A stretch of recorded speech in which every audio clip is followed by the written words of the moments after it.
வணக்கம் நண்பர்களே. இன்றைக்கி வந்து பொட்டேட்டோ வந்து ஈஸியான பொரியல், ஒரு சிம்பிள் பொரியல். இது சின்ன சின்ன க்யூப்ஸாக பண்ண போகிறோம்.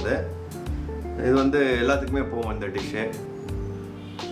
சாதத்துக்கும் சரி, வேறு ஏதாவது சைட் டிஷ்ஷாகவும் யூஸ் பண்ணலாம் இதை. ஸோ இதுக்கு தேவையானது வந்து ஒரு 2 ஸ்பூன் எண்ணெய் எடுத்துருக்கோம், நல்லெண்ணெய். ஒரு சின்ன ஆனியனை வந்து க்யூப்ஸாக கட் பண்ணி வச்சுருக்கோம். குழம்பு பொடி வந்து 4 டீஸ்பூன் வச்சுருக்கோம். அப்புறம் உப்பு, மஞ்சள் வந்து ஒரு 1/2 டீஸ்பூன்னு, உப்பு வந்து 1 டீஸ்பூன்னு, கறி லீவ்ஸ் கொஞ்சம் எடுத்துருக்கோம். தாளிக்கிறதுக்கு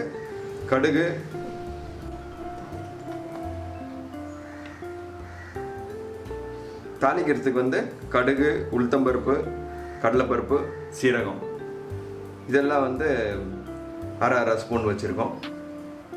அப்புறம் கார்லிக் வந்து ஒரு 6-7 பல் வச்சுருக்கோம். இதை வந்து நம்ம தோலோடு வச்சு இடித்து போட போகிறோம். அது ஒரு டிஃப்ரெண்ட் டேஸ்ட் கொடுக்கும், அதனால் அந்த மாதிரி பண்ணுறோம்.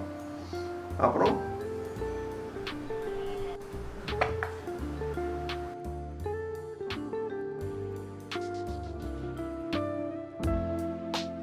ஸோ இந்த மாதிரி க்யூப்ஸாக கட் பண்ணி வச்சுருக்கோம். இப்போ எப்படி பண்ண போகிறதுன்னு பார்ப்போம்.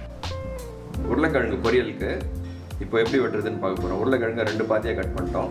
கட் பண்ணிவிட்டு அந்த ஒரு பாதியை வந்து 3 மாத்திரம் திரும்பி அப்படியே பிரிச்சுட்டு இந்த பக்கமும் 3 ஆக்குறோம். 3 ஆக்கிட்டு அப்படியே 90 டிகிரி திருப்பிட்டு அப்படியே க்யூபாக கட் பண்ணுறோம்.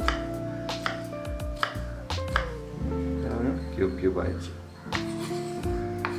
இன்னொன்று காமிக்கிறேன் பாருங்கள். முழு உருளைக்கிழங்கு தோலை சீவியாச்சு. நம்ம சென்டரில் ஒரு கோடு போடுறோம். 2 பாதி ஆன பிறகு இங்கே 3,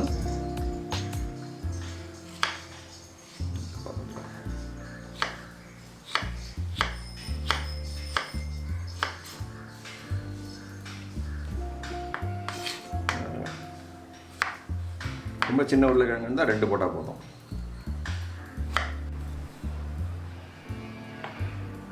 இப்போ வந்து இந்த பூண்டை வந்து இந்த மாதிரி நசிக்கணும். தோலோட நசிச்சு போட்டோம்னா அது ஒரு டிஃப்ரெண்ட் டேஸ்ட் வரும். சாப்பிடும்போது இந்த தோல் வேறு வரும்ல, அது நல்லாயிருக்கும். வாஷ் பண்ணிட்டு இது நல்லா வாஷ் பண்ணிட்டு பண்ணிடுவோம். ஓரளவுக்கு ஒன்றும் பாதியமாக நசிங்கிடுச்சு. இதை கடைசியில் போட போகிறோம். நம்ம சமைக்கும் போது போடுறோம்.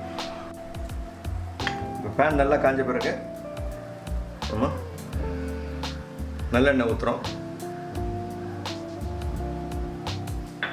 இப்போ எண்ணெய் காஞ்சிருச்சு. எண்ணெய் காஞ்ச பிறகு கடுகு, உளுத்தம்பருப்பு, சீரகம்,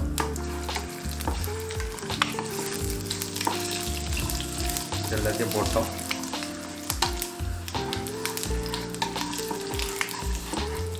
இது நல்லா பொரிஞ்சு வரும்போது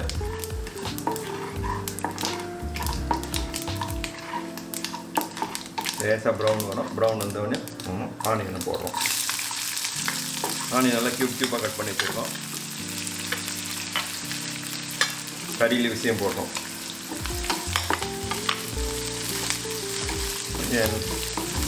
கொஞ்சம் கூட்டி வச்சுக்கிறோம். அடுப்பை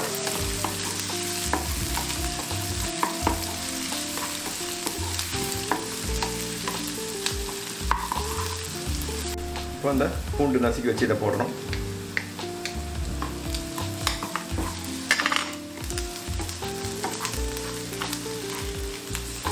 அதுக்கப்புறம் மிளகாத்தூளை போடுறோம்.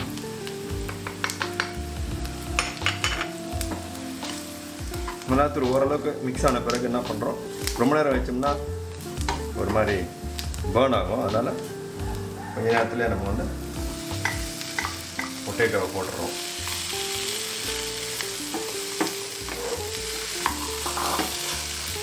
ஹீட்டை கம்மி பண்ணி வச்சுக்கிறோம். உப்பு, மஞ்சளை போடுறோம்.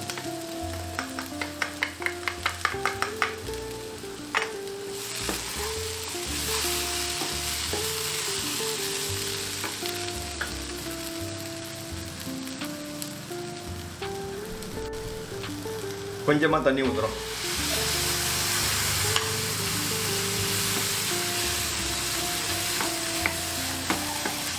இந்த உருளைக்கிழங்கு கொஞ்சம் வேகிற அளவுக்கு இருந்தாலே போதும். தண்ணி 1/4 கப்பு தண்ணி ஊற்றினா போதும். இப்போ என்ன பண்ணுறோம், இதை மூடி வைக்கணும்.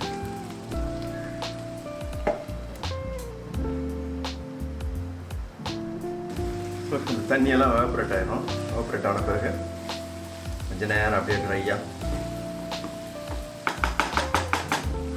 ஸ்டர் பண்ணிட்டே இருந்தோம்னா சூப்பராக ஆகிடும். இன்னொரு 10 மினிட்ஸ்க்குள்ள ரெடி ஆகிடும். இதுக்கப்புறம் நம்ம மூடி போட வேண்டாம்.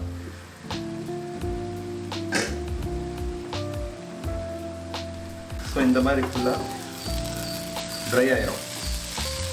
ஸ்லோ ஹீட்டில் வச்சுட்டு கொஞ்சம் கொஞ்சமாக ஸ்டர் பண்ணிட்டே இருந்தோம்னா ட்ரை ஆகிடும். அவ்வளோதான். சமைக்க பார்த்தீங்கன்னா உங்களுக்கு வந்து வெந்திருக்கான்னு பார்க்கலாம்.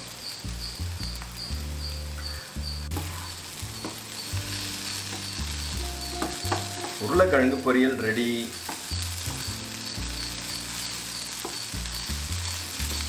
ரொம்ப ஓவர் ஹீட்டில் வச்சிங்கன்னா அடி பிடிச்சிடும்.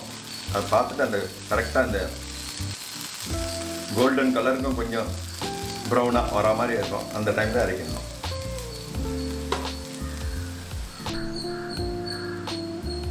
ஒரு கோல்டில் ட்ரான்ஸ்ஃபர் பண்ணிக்கலாம்.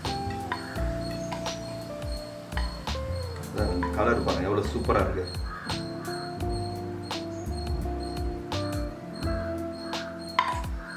தயிர் சாதத்துக்கு ரொம்ப சூப்பராக இருக்கும் இந்த உருளைக்கிழங்கு பொரியல். புளியோதரைக்கும் தயிர் சாதத்துக்கும் செம்மையாக இருக்கும். இந்த வீடியோ பிடிச்சிருந்ததுன்னா வீட்டில் ட்ரை பண்ணுங்கள். ஃப்ரெண்ட்ஸ்க்கெல்லாம் ஷேர் பண்ணுங்கள், லைக் பண்ணுங்கள். தேங்க்யூ வெரி மச் ஃபார் வாட்சிங்.